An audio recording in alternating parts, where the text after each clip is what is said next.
Bonsoir, bienvenue sur Mediapart, le journal en ligne qui vous donne envie de fermer la télé, et à juste raison. D'ailleurs, il n'y a plus rien sur France 2, donc venez sur Mediapart ce soir, contre les haines, contre les peurs, pour l'égalité, pour la fraternité. C'était il y a 10 ans, le 27 octobre 2005. C'était temps de Ramadan, c'était temps de vacances scolaires, c'était des jeunes qui jouaient au football à Clichy-sous-Bois et qui voulaient rentrer à l'heure pour ne pas se faire gronder dans leur famille. Et puis, sur la foi d'un très mauvais renseignement totalement erroné, avec des méthodes qui créent la peur plutôt qu'elles ne protègent la jeunesse, des policiers leur sont tombés dessus, les ont coursés. Trois d'entre eux, se sont réfugiés dans un central électrique. Zied et Bouna, nous le savons tous, sont morts, électrocutés. Mouhitine a survécu avec ses blessures. Et surtout, nous nous en souvenons tous, car cela a fait le tour du monde. Il y eut ce qu'à Mediapart, nous n'appelons pas des émeutes, une révolte populaire, une révolte de notre jeunesse, de nos quartiers, de notre peuple, contre l'injustice, contre le mensonge, contre l'humiliation, contre l'indignité. Ces jeunes, qui ne faisaient que rentrer chez eux, ont été traités comme s'ils étaient des voleurs, des cambrioleurs. Le déni de la justice et de la police s'est poursuivi jusqu'à cette année 2015, puisqu'il y a eu relax de l'administration policière sur le fait que ces jeunes n'ont pas été protégés face à une police qui leur avait fait peur au point qu'ils mettent au péril leur vie. Voilà ce que nous allons faire ce soir. Non pas parler de ce passé comme s'il fallait simplement se lamenter, et au contraire parler de son présent, parler de ce qu'il nous dit sur nous et de ce que nous allons en faire tous ensemble. Tous ensemble, car ce soir, Mediapart accueille. Mediapart accueille et accueille le Bondi Blog qui est né de ce moment de 2005, qui est là, derrière nous, et qui va animer toute cette soirée qui nous entraînera jusqu'à 23h avec 2 autres plateaux que vous allez suivre autour de cette révolte des quartiers populaires, autour de son actualité humaine, politique, vivante, dynamique, et Nordine Nabili qui incarne le Bondi Blog, son aventure, sa dynamique collective née de notre jeunesse, de nos quartiers, de notre peuple, va animer ce soir avec moi. Merci beaucoup. Merci beaucoup, Edoui Plenel. Nous sommes évidemment ravis ici, avec tous les jeunes du Bondi Blog, de venir, finalement, d'occuper Mediapart. On l'a même dit, d'ailleurs, le slash, c'est Occupy Mediapart, en ce qui concerne les jeunes du Bondi Blog. Et c'est vrai que cette histoire nous oblige, on existe à travers cette histoire. Alors, effectivement, on est dans un temps de commémoration depuis quelques jours, et ça va nous mener encore quelques semaines jusqu'au 15 novembre, jusqu'au 30 novembre. Mais le Bondi Blog n'attend pas forcément l'aspect commémoratif de ces événements tragiques pour toute la société française, et particulièrement les gens qui habitent dans les quartiers dits populaires. Le Bondi Blog, depuis 10 ans aujourd'hui, rend hommage justement à la mémoire de Ziad et Bouna. Et de toute façon, tous les jeunes que nous avons au Bondi Blog, c'est quelque part des petits Ziad et des petits Bouna. On va avoir en l'occurrence un exemplaire tout à l'heure avec Mehdi et Badrou qui en réalité incarnent à eux deux le type même de ce qu'étaient Ziad et Bouna. Ils ont le même âge et ainsi de suite. Et donc, on est beaucoup, nous, sur cette histoire. Mais, encore une fois, cette histoire nous engage, mais cette histoire aussi nous oblige à proposer un certain nombre de solutions, puisque, au fond, le Bondi Blog n'est rien d'autre qu'un caillou dans la chaussure, en réalité, à la fois des médias ici en France, mais aussi de la société française. Que voulons-nous faire avec ces territoires? Qui sont ces gens dans ces territoires? Est-ce que ces gens sont légitimes? Est-ce que c'est des gens qui sont là d'une manière temporaire? Eh bien, la réponse du Bondi Blog, c'est que nous sommes la France. Nous sommes ces nouvelles générations qui devons porter l'histoire de ce pays pour les années à venir. Et donc, c'est dans ce cadre-là que nous avons évidemment travaillé pour passer cette soirée avec vous et donc partager à la fois les enseignements de ces 10 années d'engagement politique, militant, donc autour d'un certain nombre de questions, mais aussi, surtout, envisager ce que peut devenir la société française dans les années à venir. C'est exactement ça, notre jeunesse, notre peuple, notre France. C'est cela que nous allons rencontrer et vous faire voir toute cette soirée. Alors ce premier débat est autour de ce moment fondateur, révélateur de notre pays. Ce qui s'est passé en 2005, ces suites judiciaires et le déni de justice qui a eu lieu encore récemment. Alors nous sommes 5 là pour en parler. Il y a Latifa Oulkouir, vous êtes du Bondi Blog. À chaque fois, il y aura quelqu'un du Bondi Blog pour intervenir. À côté de vous, il y a Gwenaëlle Bourdon. Vous êtes journaliste au Parisien. Vous avez suivi les émeutes au moment où elles avaient lieu. Et cette année, après le jugement si triste de Rennes, vous avez, avec les 2 frères de Zied et de Bouna, les frères de Zied et Bouna, vous avez fait ce livre autour, justement, rendant l'histoire de Zied et Bouna aux éditions Don Quichotte.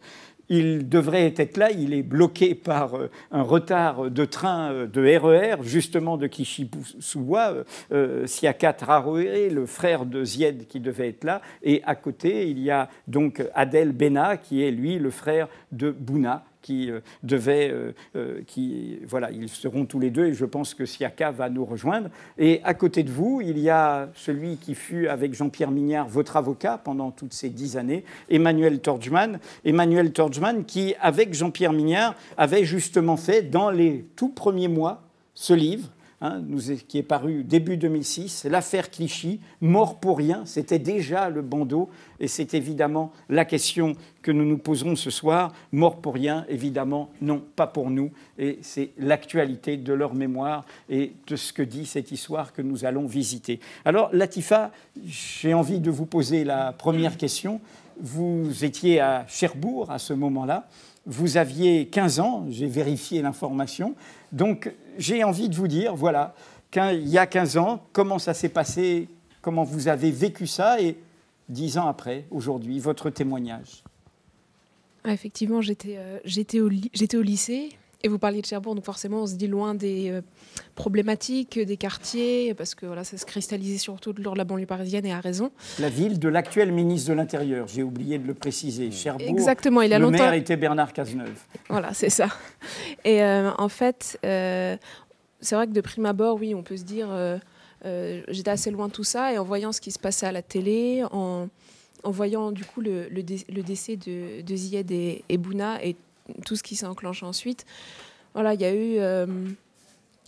j'étais loin, mais il y avait quelque chose qui faisait qu'on se sentait proche parce que je suis arabe, parce que j'appartiens à la classe ouvrière et que mes parents... Voilà, c'est le schéma classique, on peut dire le cliché... avec un père maçon, une mère au foyer, et qu'il y avait tout ça qui... et puis, même si on était à Cherbourg et que j'habitais une petite ville, eh ben, on disait tout le temps, vu qu'il y avait une forte communauté quand même aux alentours, bon, bah, c'est, entre guillemets, le quartier chaud. C'était ridicule, même si, effectivement, il y avait des problèmes, voilà, comme on peut rencontrer partout. Et donc, du coup, quand j'ai vu tout ça à la télé, ouais, j'étais pas révoltée, comme on peut dire, de la petite provinciale qui voit ça et qui se dit « Regardez les sauvages à Paris, regardez ce qu'ils font au bien public, regardez ce qu'ils brûlent. » Ils n'ont rien compris. Je me disais juste, il y a vraiment un problème. Et puis, voilà, avec la foudre de l'adolescence, on est vite engagé, on s'éprend vite de causes qu'on juge pour le coup là injustes. Et voilà, je m'étais toujours dit, c'est vrai que pour moi, c'est quelque chose que je m'étais toujours dit, j'avais envie d'écrire quand j'étais petite. Et là, ce soir-là, c'est vrai que j'ai commencé effectivement je me dis, il y a des choses à dire, et c'est vraiment depuis ce moment-là où j'ai pris mon stylo et j'ai pas arrêté d'écrire. Alors justement, à côté de vous, Latifa, il y a Gwenaëlle Bourdon qui a donc écrit ce livre avec donc Adel et Siaka, Zied et Bouna. Gwenaëlle, est-ce qu'il est facile de travailler sur cette question aujourd'hui en France, à la fois en tant que journaliste et aujourd'hui en tant qu'auteur ? Facile, j'en sais rien. Important, sans aucun doute. C'est quand même une histoire qui a quand même attiré bon nombre de journalistes à Clichy-sous-Bois. Les familles ont quand même été en contact avec des dizaines et des dizaines de médias tout au long de ces années. Donc je pense que oui, c'est malgré tout un sujet sur lequel beaucoup de gens ont travaillé. Et je pense qu'il est nécessaire de s'y intéresser. Mais vous, en tant que journaliste, vous avez, donc j'imagine, rencontré des gens, en tout cas vous avez appelé, vous avez essayé d'avoir toutes les sources possibles. Quelles ont été les réponses? Est-ce qu'il y a des gens qui ont répondu assez facilement? Je pense les avocats, les militants associatifs. Est-ce que, par exemple, les institutions, les politiques en France vous ont répondu avec facilité pour vous aider justement à mettre la vérité sur la place publique? Dans la rédaction du livre, Oui. vous voulez dire? Non, dans la rédaction du livre, effectivement, un certain nombre d'institutions n'ont pas répondu. Lesquelles? La police, par exemple? Aux sollicitations, le directeur départemental de la sécurité publique de l'époque, qui était en poste en Seine-Saint-Denis à cette époque-là, les représentants du parquet, les ministres de l'époque. Et comment on l'explique ça? Comment on l'explique quand on est auteur, quand on est journaliste et qu'on doit travailler, qu'on doit enquêter sur ces questions-là, et que finalement l'institution principale qui est concernée par cette question ne souhaite pas communiquer, ne souhaite pas donner sa version des choses? Alors ce serait à eux de fournir une réponse, parce que moi personnellement j'en ai pas, mais il faut préciser une chose, c'était pas à proprement parler une enquête ce livre, c'était plus le récit de cette histoire-là, le fait de donner la parole aux familles. Je pense que d'une certaine manière, pour un certain nombre d'interlocuteurs qui ne nous ont pas répondu, c'était aussi le signe que pour eux, cette histoire est terminée et que d'une certaine manière, cette histoire n'est pas si importante que ça, je pense. Vous étiez journaliste à Clichy-sous-Bois à l'époque, ou vous étiez où pour Le Parisien? Oui, j'étais journaliste en Seine-Saint-Denis. En Seine-Saint-Denis. Donc vous avez couvert la révolte, vous avez vu les journalistes parisiens, ceux qui sont de notre côté du périphérique, qui allaient là-bas avec ce qui était totalement fou, des fixeurs, comme s'ils étaient en Irak, comme s'ils se pensaient chez les barbares. Vous avez vu ça à l'époque? Alors moi, j'ai pas vu de journalistes arriver avec des fixeurs. Je pense que la très grande majorité évoluait, ce sont souvent les journalistes étrangers, notamment de CNN, d'Al Arabiya, Al Jazeera, qui ont d'ailleurs introduit en fait. Il y a eu des journalistes étrangers qui, un peu démunis et ne sachant pas exactement à quoi s'attendre, ont pu avoir recours à des fixeurs. Mais il y a eu beaucoup de journalistes qui effectivement sont venus, sont revenus et qui ont effectivement parcouru les rues de Clichy, questionné les habitants. Je dis ça parce qu'il y a une phrase clé dans votre livre qui résume, vous dites « Mais les uns et les autres l'assurent, ce qui nous est arrivé peut arriver à tout le monde ». C'est-à-dire cette idée qu'il ne s'agit pas ni d'une population particulière, ni d'un monde particulier, il s'agit de notre jeunesse. Mais comment vous avez vécu à l'époque ce qui s'est quand même déchaîné, l'idée qu'il y avait des barbares, l'idée qu'il y avait une criminalisation de cette jeunesse, de sa violence? Il y a eu ça dans le discours médiatique. Vous qui étiez sur le terrain, comment vous le viviez? Moi, je n'ai pas ce souvenir-là, personnellement. Dans le traitement médiatique, il y avait énormément de choses, sans doute des choses outrancières, mais c'est surtout que les choses sont allées très vite, en fait. Il y a eu ce drame, et puis effectivement, ensuite, l'attention des médias s'est largement déportée sur les émeutes et sur leurs manifestations les plus spectaculaires. Après, il y avait malgré tout des choses à creuser du côté de Clichy-sous-Bois, du côté de ces familles et du sort qui avait été réservé à ces jeunes-là. Et un bon nombre de journalistes l'ont quand même fait. Ceci étant, dans ce moment-là, Edoui, il y a eu un personnage clé, c'était Nicolas Sarkozy, qui était ministre de l'Intérieur et qui finalement a imposé une espèce d'agenda avec des mots à lui pour justement préparer les 18 mois qui venaient avec donc, sa campagne électorale. Et c'est là où finalement les médias se sont engouffrés dans une espèce de stratégie politique, et peut-être que là, ils ont un peu perdu les pédales. Mais on peut peut-être poser la question à Emmanuel Torgmann, puisque vous étiez là dès le début. Est-ce que vous avez eu des latitudes, une possibilité de travailler dans ce brouhaha qui faisait que dès qu'on ouvrait un peu la bouche pour dire « mais attention, ce sont des jeunes, attention, c'est peut-être un fait divers qui s'est mal passé, attention, on n'est absolument pas dans la question des barbares ou des sauvages », est-ce que votre parole portait à ce moment-là? Est-ce que vous vous sentiez écouté, ou est-ce que les dés étaient déjà pipés dès le départ? Alors pipé, je ne pense pas, mais c'est vrai que la difficulté qu'on a eue quand même, c'est que avec les familles, parce qu'il faut quand même rappeler qu'un avocat, il n'a, j'allais dire, de pouvoir qu'au travers du mandat que lui confient ses clients. On a avant tout quand même découvert des gens, une famille, une tristesse, une vie, des gens qui vivaient quand même vraiment bien, de manière tranquille. Et ce qui est vrai, c'est qu'on s'est rendu compte que la parole de ces gens-là n'a pas du tout porté dans le débat immédiatement, et qu'on a dû faire face à une expression que reprenait Jean-Pierre Minière au début, c'était vraiment un tsunami médiatique et politique. C'est-à-dire qu'il y avait une parole qui était imposée, qui était la parole politique, la version policière en réalité dans les premiers jours de ce drame, parce que ce qu'on a beaucoup regretté, c'est que précisément, immédiatement, on n'est pas, alors là je vais parler dans des termes un peu plus juridiques, mais on n'est pas saisi un juge d'instruction, parce que ce qu'il faut savoir, c'est que dès le début de cette affaire, elle est conduite par le procureur de la République, c'est-à-dire par un fonctionnaire rattaché au gouvernement qui pilote l'enquête. Les familles, les avocats n'ont pas accès, on laisse filtrer les informations dans la presse, et la presse relaie, j'allais dire, cette pensée médiatique, politique, avec ce raz-de-marée, et on se retrouve avec Jean-Pierre Mignard et les familles dans un grand moment de solitude qu'on aura connu finalement pendant des années et des années, et c'est pour ça que je remercie, et je le dis à Edoui Plenel qui a oublié, c'est que ce livre qu'on fait en 2006, c'est aussi ça. C'est une manière de tenter de faire entendre une autre parole, et on le fait avec Edoui Plenel, qui est un des premiers à croire la parole des enfants, parce que ce sont quand même, rappelons-le, c'est que les faits concernent des enfants, ce sont le mot qu'emploient les policiers, qui ont entre 12 et 17 ans pour le plus vieux, et c'est leur parole tout de suite, parce que ce que les enfants savent dès le début, ce qu'ils savent, c'est qu'ils ont été poursuivis. Il n'y a pas de débat, c'est-à-dire que c'est un fait qui est établi, qui est connu de tout le monde dans le quartier. Et cette information, elle se propage, j'allais dire, vraiment comme un éclair. Et à côté de ça, on a un discours politique, judiciaire, qui est « il n'y a pas de course-poursuite ». Et c'est là où on voit tout de suite le déclenchement et l'affrontement, parce que vous avez des jeunes qui disent « ils étaient poursuivis », il y avait des policiers qui les poursuivaient, et à côté de ça, face à ça, eh bien non, pas de poursuite, et toujours cette même... La négation par l'autorité. Exactement, d'une réalité judiciaire qu'il aura fallu attendre des mois, et je le dis, le travail d'un juge d'instruction, de policier, parce que dans ce dossier, la vérité, elle est mise au jour grâce au travail de policiers quand même, il faut le dire. C'est-à-dire que c'est pour ça que c'est pas du tout un affrontement, et ça n'a jamais été ce que les familles voulaient. Il n'y a pas eu d'affrontement entre les jeunes et la police. Dans ce dossier, ce sont 2 victimes, je le rappelle, 14, 15 et 17 ans, 2 victimes décédées, une 3e gravement brûlée, et des policiers impliqués, c'est-à-dire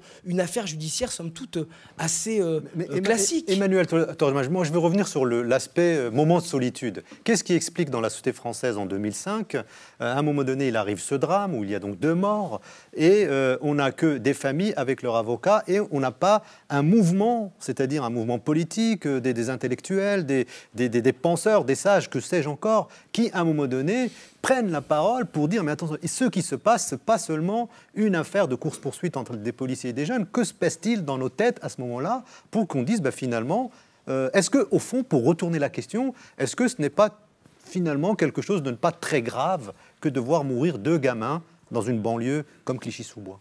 En clair, est-ce qu'il y a eu de l'indifférence au fond? De l'indifférence, je ne pense pas, parce que je dirais que c'est plus... Le problème, c'est que, et c'est là, les médias sont questionnés, parce qu'il y a la parole politique, mais il y a aussi le positionnement que les médias vont avoir par rapport à cette parole qui arrive. Parce que dans les premiers jours, la parole d'un gamin de banlieue, ça compte pas. Par contre, la communication officielle, les politiques qui s'expriment, les médias qui relaient, souvenez-vous, un grand quotidien du matin, sur 2 pages, explique la version policière dans les premiers jours. Et c'est ce que vont lire des milliers et des millions de gens.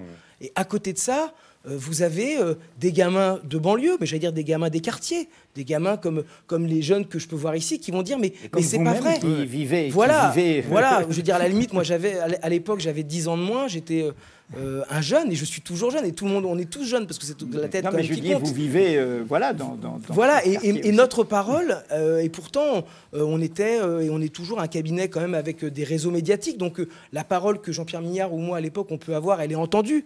Mais elle ne pèse pas face à ça. Je veux dire, elle ne pèse pas parce que le fait d'entendre que les gamins étaient poursuivis, c'est un fait qu'on ne peut pas entendre. Pour aller dans le sens de ce que disait Nordine, dans le livre, cette époque, je n'ai été qu'un passeur, c'est votre parole. Hein. Co-auteur, quand même. Non, c'est vous qui parlez. Et il y a un moment très poignant, parce que, qui dit la violence symbolique que l'on retrouve dans les mots que vous mettez au début de votre livre, Gwenaël, au moment du jugement. Je rappelle que Marion Maréchal Le Pen dit « Ce verdict prouve que la racaille avait bien mis la banlieue à feu et à sang par plaisir ». Monsieur Christian Estrosi dit « Les familles n'ont qu'à éduquer leurs enfants et faire en sorte qu'ils ne soient pas des délinquants, alors qu'ils n'étaient pas des délinquants, qu'ils n'ont rien fait ». Enfin bref, cette violence des mots d'aujourd'hui était déjà là. Et il y a une scène qui vous concerne particulièrement, et j'aimerais que vous la redonniez, parce qu'elle vous... À l'époque, elle était très comme une empreinte qui vous avait frappé. C'est votre rencontre avec le ministre de l'Intérieur de l'époque, Nicolas Sarkozy. Voilà, et ce qu'il faut, pour replacer un petit peu dans le contexte, c'est que donc, nous sommes le 1er novembre, je crois, c'est ça, le tout début du mois de novembre, et on est appelé par le ministre de l'Intérieur qui dit qu'il veut voir les familles au ministère de l'Intérieur avec les avocats. Le 1er novembre, exactement. Et pourquoi à ce moment-là? Parce qu'on a le ministère de l'Intérieur, un peu particulier, reçoit les premiers résultats de l'enquête faite par l'IGPN et veut en donner le premier contenu, les premières informations aux familles. Donc nous arrivons... L'inspection interne à la police nationale. Tout à fait, exactement, la police des polices, comme on dit. Et quand on va voir un ministre, on s'habille bien, donc tout le monde est bien habillé. Adèle est bien habillée, il y a Siaka qui est bien habillée, il y a tout le monde, et on est donc une quinzaine à peu près avec Jean-Pierre Mignard, et on s'approche. Et donc le ministre, M. Nicolas Sarkozy, il y a Rachida Dati à l'époque qui est conseillère, il y a M. Gaudin, il y a M. Guéant, tout le monde est là. On commence à serrer les mains, et donc M. Sarkozy serre les mains des familles, et à un moment d'empathie, réel, sincère, je pense, et arrive mon tour. Donc je lui serre la main, et quand il me serre la main, je prends conscience qu'en fait, il m'a pris pour une famille des victimes. Et donc il a ce moment assez long où il me serre la main très fort, il me regarde avec un air vraiment en empathie, et je lui dis « Bonjour Monsieur le Ministre, Emmanuel Torgeman, je suis avocat ». Et là, tout de suite, il reprend, il fait « Ah pardon, très bien, excusez-moi ». Et vous voyez, c'est ça qui est terrible, c'est que finalement... Le regard que les gens ont sur les personnes, ça fait tout en fait. C'est-à-dire que vous disiez que ça aurait pu arriver partout, je ne suis pas sûr. Je pense que le déchaînement et l'enchaînement plutôt des faits, c'est-à-dire que ce drame et puis cette révolte, je trouve que vous avez raison de parler de révolte, parce qu'à un moment, finalement, c'est une révolte pour la vérité, pour être entendu. Parce que c'est bien ça, c'est qu'au début, on n'a pas entendu la parole de ces gens. Justement, on va donner la parole à Adel Benna, si vous le permettez. Donc, Adel, vous êtes le frère de Ziad. Qu'est-ce qui a changé dans votre vie depuis 10 ans après ce drame? Après Bouna, non, c'est le frère de Ziad, exactement. Ziad, tu as fait cette erreur au début, on n'a pas voulu. C'est moi qui ai fait l'erreur, vous auriez dû me rectifier. Non, mais on ne voulait pas interrompre. Donc qu'est-ce qui a au fond changé? Parce que Siaka le dit dans le livre de Gwenaël Bourdon, il y a eu finalement ces 10 ans lui ont appris un peu les arcanes de la justice. Quel est votre état d'esprit aujourd'hui, 10 ans après ce drame, après avoir perdu votre petit frère? Après 10 ans, notre vie s'est arrêtée en 2005, en 27 octobre 2007. Donc voilà, on avait plein d'espoir en la justice, et puis on attend qu'elle fasse la lumière sur ce dossier. Et puis après le verdict maintenant, ça y est, on a perdu espoir et on n'a plus confiance en la justice. Et puis cette affaire nous a laissé un goût, moi et ma famille, un goût amer, quoi. Donc, quand on parle des quartiers, on parle souvent des jeunes en fait. On parle rarement des parents et des mères de famille. Moi, je voudrais vraiment que vous me parliez de votre mère. Est-ce que, par exemple, dans quelle situation elle est aujourd'hui, elle qui a perdu un gamin de 17 ans? Ma mère, depuis le 27 octobre 2005, elle a perdu le goût de vivre, elle a perdu la joie de vivre. Et voilà, elle a complètement changé. Et puis voilà, elle est là, mais avec une grande tristesse. Hein. On le voit sur son visage. Son quotidien, il a changé, quoi. Dans le livre de Gwenaël, on voit dans la famille ceux qui croyaient qu'on pouvait faire bouger la justice, ceux qui étaient plus réservés. Vous avez cru, parce que je sais ce que vous disaient les avocats, il faut avoir confiance dans la justice du pays. On continue de le dire. Hein. C'est compliqué. Enfin, il ne faut pas s'arrêter. Hein. Comment? Allez-y. Moi, c'est compliqué pour moi parce que franchement, après le verdict, j'ai plus confiance, quoi. Je sais qu'on n'est pas égaux devant la justice. Et puis, de deux, on est face à la police et que maintenant, je suis convaincu que la police, ils sont intouchables, quoi. Comment vous avez vécu les audiences à Rennes? C'était dur pour déjà de se rappeler de tout ce qui s'est passé en 2005. On a parlé comment ils étaient électrocutés et tout ça. C'était très, très dur pour nous. Mais après, voilà. Nous, on attendait ce procès pour pouvoir faire notre deuil. Mais voilà, c'était dur pour nous. Et les 2 derniers jours, surtout le dernier jour, c'était le dernier jour. Pour nous, on avait l'impression qu'on était, nous, à la place des policiers, en fait. C'est eux les parties civiles et c'est nous les faut dire que le jugement, en plus, non seulement rejette les parties civiles, Voilà. ce qui est quand même une humiliation supplémentaire, Exactement. en plus du fait de relaxer les policiers, mais même il continue à jeter le discrédit, puisque, je cite, « C'est à l'évidence du fait des événements ultérieurs, c'est-à-dire les révoltes, ce que d'autres appellent les émeutes, qu'aucune procédure n'a été conduite, ni aucune vérification effectuée quant à la réalité de l'infraction initiale. » Alors que Gwenaël, vous faites litière de toute infraction. Il n'y a pas eu d'infraction. Ah non, ou en tout cas, il faudrait qu'on parvienne à nous la démontrer. Et non, à l'évidence, il n'y avait pas d'infraction. Il y a sans doute eu des jeunes qui sont rentrés sur un chantier, voilà, peut-être pour couper court, pour faire les cons comme on fait à cet âge-là. Mais ils en sont ressortis à la vue de la police. Ils n'avaient rien dans leur poche. Il n'y avait rien de dégradé sur ce chantier. Voilà, donc il n'y avait aucune infraction. Et comment, 10 ans après, vous qui avez suivi, y compris tout ça, le jugement, comment la justice peut-elle écrire ça alors, ce que je viens de citer? Parce qu'il faut un élément. Il faut un élément. C'est une bonne question. L'idée selon laquelle on n'aurait pas pu vérifier de façon suffisamment pointilleuse, dans le moindre détail, qu'il n'y ait pas eu d'infraction commise sur ce chantier me paraît un peu étrange. Effectivement, il y avait des vérifications ont été menées, on peut les juger sommaires, mais enfin, on n'a jamais eu le moindre début de commencement d'un élément qui puisse dire que les jeunes avaient piqué quelque chose ou détruit ou détérioré quelque chose. Il y a un point même important par rapport à ça, il faut comprendre, Emmanuel et c'est là où l'emballement policier survient, c'est que, je suis tout à fait d'accord avec ce que dit Gwenaël, c'est que à l'origine, ils sont 3 sur le chantier. Mais la course-poursuite, elle concerne 10 enfants. Oui, c'est tous les gamins qui Non, mais c'est-à-dire que, je veux dire, il y a 2 ou 3 sur le chantier, et on peut à la limite se dire, bon, bah, la police arrive, ces 3-là partent, on va les suivre. Mais l'enchaînement et la folie policière, je le dis, la folie policière, parce que rendez-vous compte, c'est que c'est 10 enfants, je le répète, entre 13 et 17 ans, et il y a près de 14 fonctionnaires de police répartis sur 4 véhicules qui vont poursuivre ces 10 gamins. C'est-à-dire qu'à l'origine, ils ne sont que 3 sur le chantier. Les 7 autres prennent un autre chemin, ils rentrent tranquillement, ils n'ont qu'un seul objectif, c'est rentrer et pas être en retard pour le ramadan. Parce qu'il faut le dire, ces gamins, la crainte qu'ils avaient, c'était de rentrer en retard rentrer tard pour casser le jeûne. C'est-à-dire qu'à la maison, les parents attendaient, les pères notamment, en disant tu vas jouer au foot, mais tu rentres à l'heure. Bien sûr. Et à ce moment-là, c'est sine qua non. Il faut être là à il l'heure, faut être là à 5-6 minutes l'heure, avant. mais il faut être là à l'heure. Et donc, évidemment que quand on joue au foot, n'importe quel gamin français, il n'a pas ses papiers d'identité quand il joue au foot. Il va jouer au foot tranquillement, il rentre. Il y en a 7 qui passent par un chemin, 3 qui prennent le chantier, et les 10 sont poursuivis sans discernement.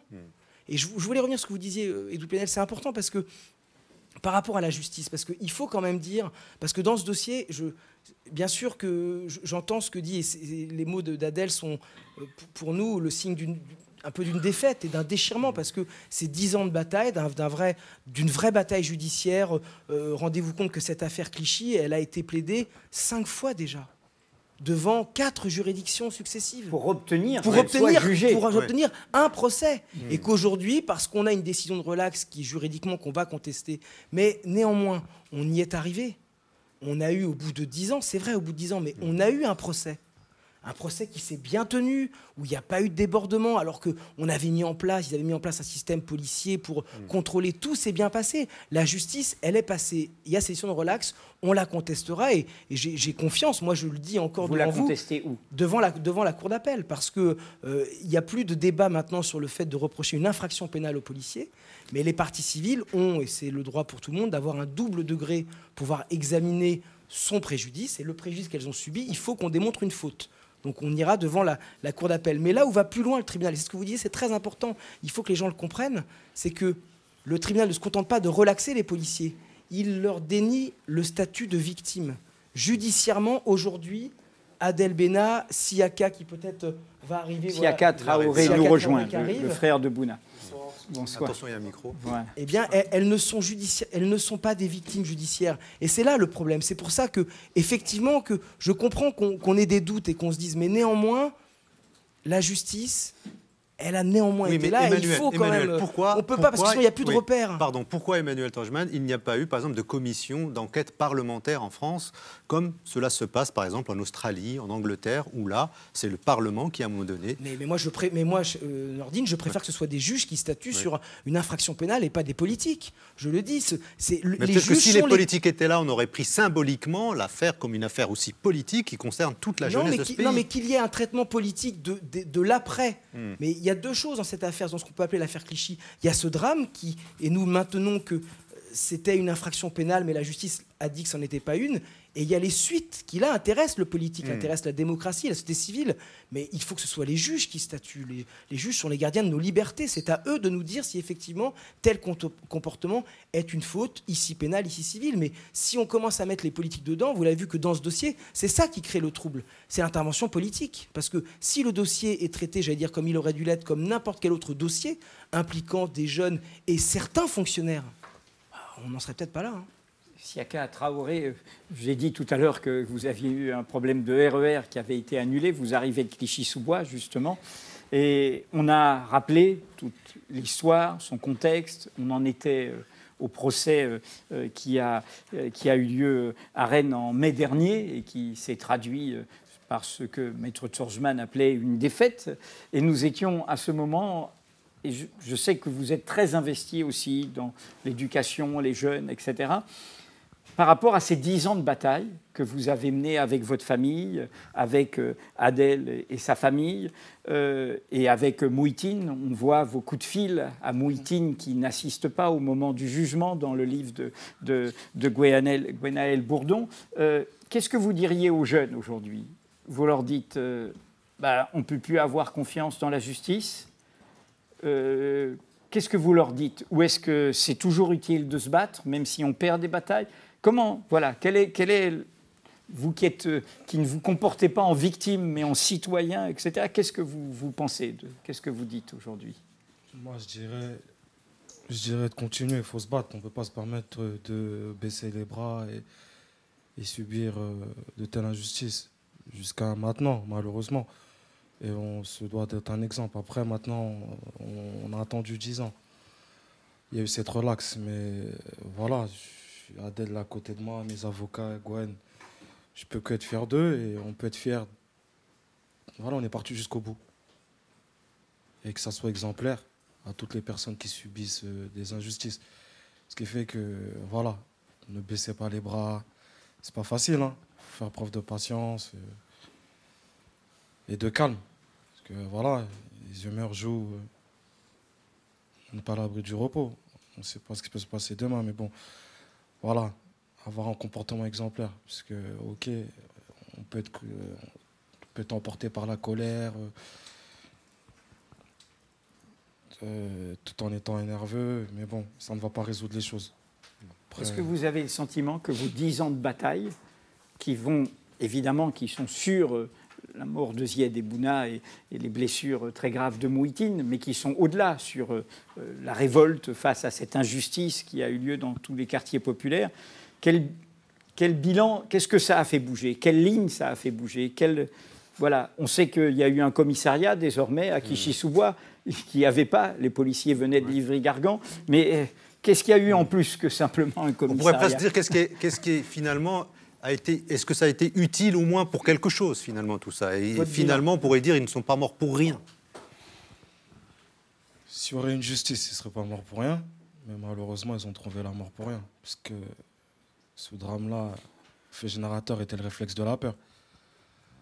Après maintenant, c'était la police. Si on avait une police exemplaire, on n'en serait pas là. Qu'est-ce qu'il faudrait faire justement, Siaka? Parce qu'on parle beaucoup, on parlera notamment dans le deuxième plateau des questions avec la police, mais selon vous, parce que vous êtes aussi par ailleurs animateur, vous travaillez sur ces quartiers, et on sait pertinemment que l'un des leviers aujourd'hui qui pose problème dans les quartiers, c'est cette fameuse relation entre la police et les jeunes des quartiers. Qu'est-ce qu'il faudrait faire aujourd'hui pour remettre tout ça en place et de façon à ce que la police devienne plutôt protectrice et qu'elle ne soit pas seulement vue comme un ennemi pour les jeunes. Et d'ailleurs, un certain nombre de policiers pensent qu'ils viennent aussi contrôler des ennemis. Donc comment on fait pour apaiser tout ça et retravailler différemment? Après, déjà dans un premier temps, voilà, on cohabite avec eux. Il faut instaurer un climat de confiance. Ce qui fait que passer par des ateliers de prévention, sensibiliser les jeunes. Je sais pas, des rencontres avec des syndicats de police et certaines personnes ou des animateurs des quartiers, populaires ou pas, des échanges, ne serait-ce comment se passe un contrôle, le motif, puis voilà, comment se passe la journée d'un policier face à celle d'un jeune qui est là, qui se fait contrôler sans arrêt, savoir le motif, et puis voilà. Non, ne serait-ce que par des ateliers d'échange, de prévention ou de sensibilisation. Ne serait-ce que comment se passe un contrôle et le motif surtout. Après, je pense qu'on va commencer par là et on pourra aller mieux.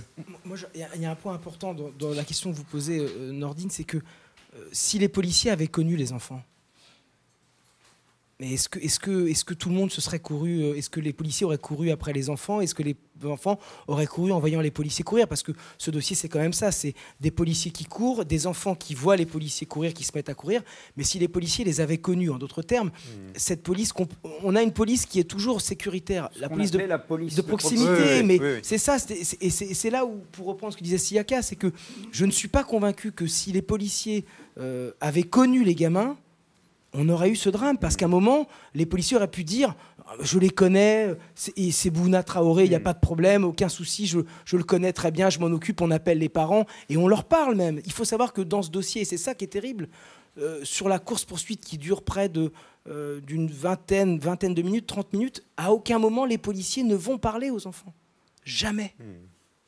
Et c'est ça, et le drame de ce dossier, c'est que personne ne parle. Les policiers parlent entre eux, les gamins s'échangent des mots entre eux très rapidement, mais entre les policiers et les enfants, il n'y a aucun dialogue.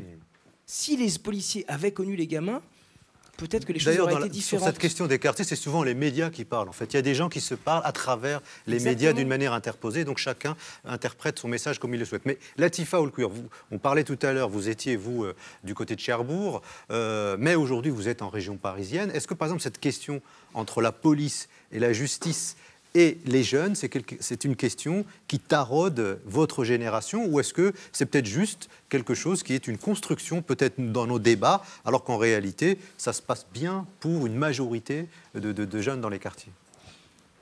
Ça, je ne sais pas, mais je pense qu'au-delà du cas des deux policiers qui sont concernés par cette affaire, enfin, en tout cas qui étaient dans ce procès, je pense qu'il y a aussi toute une manière à réviser des pratiques policières et de la manière dont parfois on peut quadriller un quartier comme si on était en zone de guerre, et qui a peut-être causé aussi, enfin voilà, il y a des techniques policières qui ont peut-être été à l'origine de ce qui s'est passé. Après, effectivement, je ne peux pas parler pour tout le monde, mais en tout cas, je sais pas, si je parle de Nanterre, quand je rentre chez moi et que je vois... Enfin, ça me fait paradoxalement plus peur de voir des flics ou des policiers en bas de chez moi. Je me dis, qu'est-ce qui se passe? Plutôt quand je rentre tous les soirs et que je vois les garçons qui sont là tout le temps. Et ils me rassurent limite plus que les policiers. Après, je peux pas, de manière générale, je peux pas dire, mais c'est vrai qu'il y a un manque de confiance envers la police, parce que on attend toujours, comme dit Siaka, il y avait eu la motif, mais on n'a toujours pas ce contrôle, les récépissés sur le contrôle aux faciès, qui peuvent créer un acte qu'on peut contester, et du coup qui peut remettre un peu de justice dans ces contrôles-là quand ils sont complètement inopinés, non justifiés, etc. Latifa, vous parlez d'or parce que c'est vraiment le cœur du problème, c'est qu'au fond, on a une jeunesse dans sa diversité qui a peur, qui n'a pas confiance dans la police. Et on a une police qui ne connaît pas de près cette jeunesse. Oui, d'ailleurs, c'est bien inscrit. Enfin, c'est vrai que j'ai pu parcourir aussi le jugement. On dit que voilà, la personne, Stéphanie Klein, était là depuis peu de temps, qu'elle était stagiaire, qu'elle connaissait pas le terrain, etc. Et est-ce qu'on doit, enfin, je sais pas, j'ai pas le souvenir, ou j'ai pas. Est-ce qu'il y a eu une réflexion autour de ça après ce qui s'est passé? Est-ce qu'il y a une réflexion autour du fait que, pour il y a un rapport qui dort toujours d'un préfet honoraire, le préfet Bergogneau. Comme on a l'habitude de faire, voilà, on a eu un rapport, on a constaté, et après, au niveau de l'action, c'est toujours là où ça pêche. Mais il y a un manque de confiance, encore plus envers les politiques, quand on a entendu Nicolas Sarkozy dire que c'était des délinquants. Aujourd'hui, c'est comme si c'était normal, mais c'est quelque chose de choquant. Parce que 10 ans plus tard, même si rien ne me surprend de sa part, on a eu Christian Estrosi à la télé, au moment du jugement, qui a dit « mais ce sont des délinquants ». Il a dit ça le matin devant une matinale où il y avait je ne sais pas combien de personnes. Et je ne sais pas, il y a comme s'il n'y avait eu aucun Il a enseignement même dit tiré. qu'ils étaient en excès de vitesse, Oui, comme s'ils oui, parce étaient en voiture. Comme s'ils étaient en voiture. Parce qu'il a confondu. confondu 2005 et 2007 où les gamins... L'ignorance et la bêtise, ça a toujours existé. Voilà, donc il ne faut pas non plus s'attarder. Mais après, quand on a des relais comme ça, c'est toujours extrêmement pénant, dangereux, surtout quand on a suivi l'affaire et qu'on sait ce qui s'est passé. Vous parlez, Edoui, de la jeunesse. Je vais vous donner juste quelques chiffres sur la jeunesse française, puisque c'est une soirée à la fois consacrée à la problématique des banlieues, mais plus largement à l'avenir de la jeunesse française. Le taux de chômage des jeunes actifs de moins de 25 ans est de 24,2% sur tout le territoire. Il est de 45% dans les territoires dits zones urbaines sensibles. Plus d'1 million de jeunes sont confrontés à une situation de grande précarité. 15% des jeunes ne sont ni en emploi ni en formation. 150 000 jeunes sortent du système scolaire sans diplôme. 1 sur 5 ne sait pas lire correctement. 1 jeune sur 5 de 18 à 25 ans vit sous le seuil de pauvreté. 1 jeune sur 2 aujourd'hui dans les banlieues populaires françaises vit dans une famille pauvre. Donc là, on voit bien qu'il y a une situation tragique dans ces territoires-là et que finalement, l'État français n'envoie que la police qui n'est même pas formée pour ça, alors qu'il faudrait peut-être envoyer d'autres acteurs de la société française, des poètes, des ethnologues, des chercheurs, des économistes, peu importe. Mais on voit bien qu'en réalité, et là je pose la question à tout le monde, répondra celui qui le souhaitera, mais au fond, est-ce que la question politique en France de ces quartiers-là n'est pas uniquement enfermés dans la question sécuritaire et qu'on traite finalement ces territoires-là comme des zones qu'il faut absolument tenir à l'écart parce qu'ils peuvent être potentiellement en danger pour tout le territoire dans son ensemble. Gwenaël, parce que au fond, c'est la question sociale qui est posée et qu'on ramène au sécuritaire, qu'on ramène aux identités, qu'on ramène aux apparences, qu'on ramène aux croyances, alors que c'est le peuple, tout simplement. Oui, alors je pense qu'effectivement, la question sociale, elle est quand même assez importante et qu'on se tromperait à isoler la question des rapports entre les jeunes et la police du reste de ce que peuvent vivre ces jeunes et de ce que vivent leurs familles. Je pense que ces territoires pâtissent d'une situation nationale aussi et qu'on aurait tort de penser que il n'y a que dans ces territoires que ces villes chômage, la précarité, mais c'est effectivement là que ça prend le plus une résonance bien plus aiguë. À Clichy-sous-Bois, ville qui a attiré l'œil des médias et des politiques, il y a eu des changements dans le paysage, dans l'urbain. Il y a eu la rénovation, il y a eu des équipements publics, un commissariat, vous le disiez, mais il y a aussi eu d'autres choses. Une piscine vient d'y ouvrir dans une ville qui compte énormément de jeunes et d'enfants et il n'y avait pas d'équipement. Nommée Rosa Parks. Une piscine nommée Rosa Parks. Donc il y a Rosa des Parks, choses. C'est celle qui, dans les années 50, aux États-Unis, voilà, quand il y avait la ségrégation raciale, on dit que c'est réservé aux white people. Ben, je m'assieds. Voilà, sur un siège réservé aux Blancs dans les bus. Mais au-delà de ça, il y a toujours la pauvreté, le logement insalubre. Il y a une enquête qui est parue hier, je crois, commandée par l'ARS, qui révélait qu'en Seine-Saint-Denis, il y avait une surmortalité. Je crois que c'est pas infantile, c'est à la naissance, et qu'un tiers de ces décès pouvait être évité et qu'il était lié aux conditions dans lesquelles un certain nombre de mamans vivaient leur grossesse, à l'écart des médecins, etc. Donc bon, il y a aussi tout ce contexte-là à prendre en compte, évidemment. Et il y a un certain nombre de problèmes qui restent posés aujourd'hui en Seine-Saint-Denis et à Clichy-sous-Bois. Emmanuel Torgman, dans le livre, il y a donc bientôt 10 ans que vous avez fait après le début de ce qui sera cette longue marche pour la justice et la vérité, vous écrivez ceci. Le drame de Clichy-sous-Bois et surtout la façon dont il a été traité par l'exécutif gouvernemental, par les pouvoirs publics, l'aphasie de l'opposition démocratique, dont dans un cas c'était la droite au gouvernement, l'opposition démocratique c'est la gauche, la captation perverse de l'événement par l'extrémisme, révèle avec cruauté tout ce qui, aujourd'hui, menace la paix civile, le progrès social et, à la fin, soyons honnêtes, la démocratie. Est-ce que ces lignes, vous ne pourriez pas les signer aujourd'hui encore ? Sans aucun problème. Et je veux dire, vous avez vu d'ailleurs à l'époque, on avait pris la précaution de ne pas qualifier qui était... j'allais dire la majorité, l'opposition, et on retrouve finalement avec la gauche au pouvoir, c'est le même constat. C'est un peu le même sentiment, parce que c'est vrai qu'on a une vision, c'est vrai, sécuritaire des choses, mais je suis assez d'accord avec ce que disait Gwenaël tout à l'heure, c'est que il y a quand même d'autres quartiers en France. Les campagnes sont des endroits isolés, ce sont des territoires où on en retrouve des questions d'insécurité, des questions de drogue, de suicide, d'alcoolisme, avec des situations... Et, si vous voulez, le problème, c'est quand on laisse un territoire sans l'intervention de l'État. Vous évoquiez, Nordine, tout à l'heure, les intellectuels, mais est-ce qu'il y a beaucoup de gens qui vont tendre la main, finalement? Parce qu'à un moment, c'est simple. Je veux dire, les gens, on a juste besoin de tendre la main. Et pour nous, ça a été...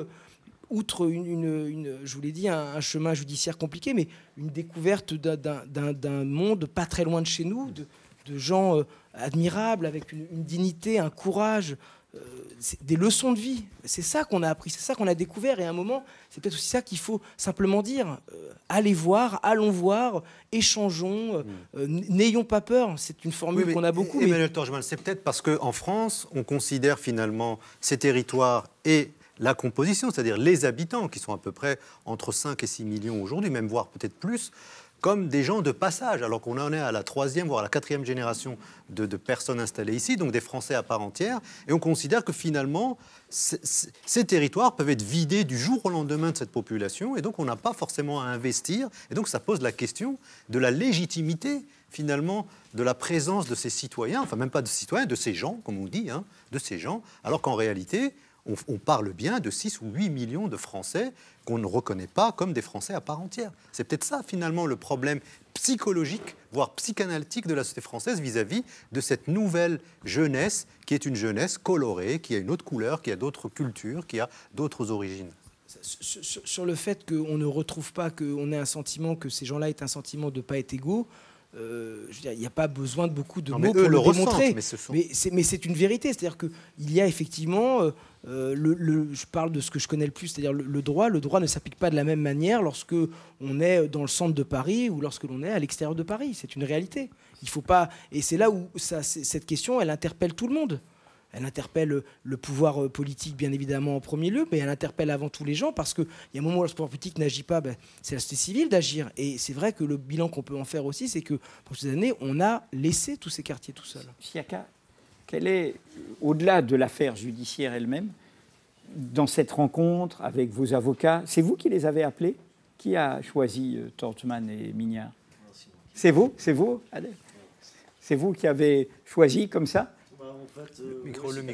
Le micro. C'est quelqu'un qui m'a donné le numéro du cabinet.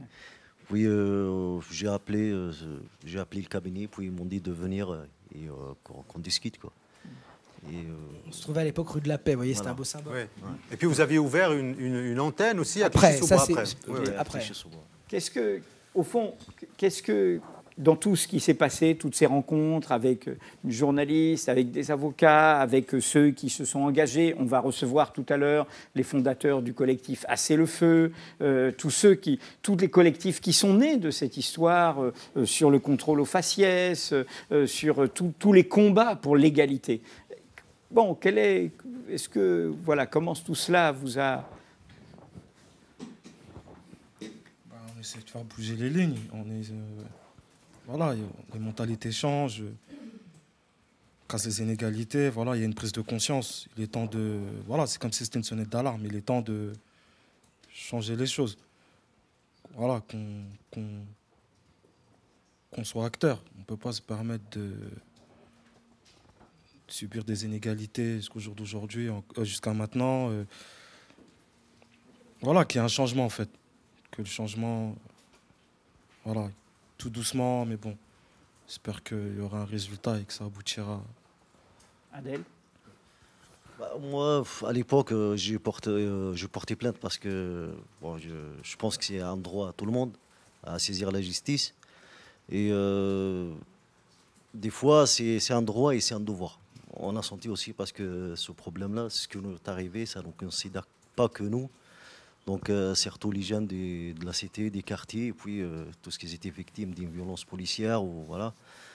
Moi, j'ai porté plainte au jour d'aujourd'hui. Je ne regrette pas d'avoir porté plainte. Ça permet d'ouvrir du débat comme ce soir. Et puis, voilà, malgré que, comme j'ai dit tout à l'heure, après le verdict, j'ai plus confiance en la justice, mais je ne regrette pas d'avoir porté plainte, quoi. Alors, on a une question, normalement, de quelqu'un du Bondi Blog. Oui. C'est Louis qui est juste derrière, Louis Bonsoir. Gouin, qui est donc un des Bondi blogueurs et donc il va poser sa question. Je ne sais pas si c'est une question, si c'est un commentaire, si c'est un témoignage. En tous les cas, tu as la parole, Louis. Merci. Oui, je voudrais revenir sur ce que vous disiez, en particulier sur les problèmes relationnels qu'il y a dans ces quartiers. Je crois qu'aujourd'hui, et d'autant plus 10 ans après, il y avait urgence il y a 10 ans, il y a urgence aujourd'hui, de s'interroger vraiment sur cette question des dialogues et de la libération de la parole.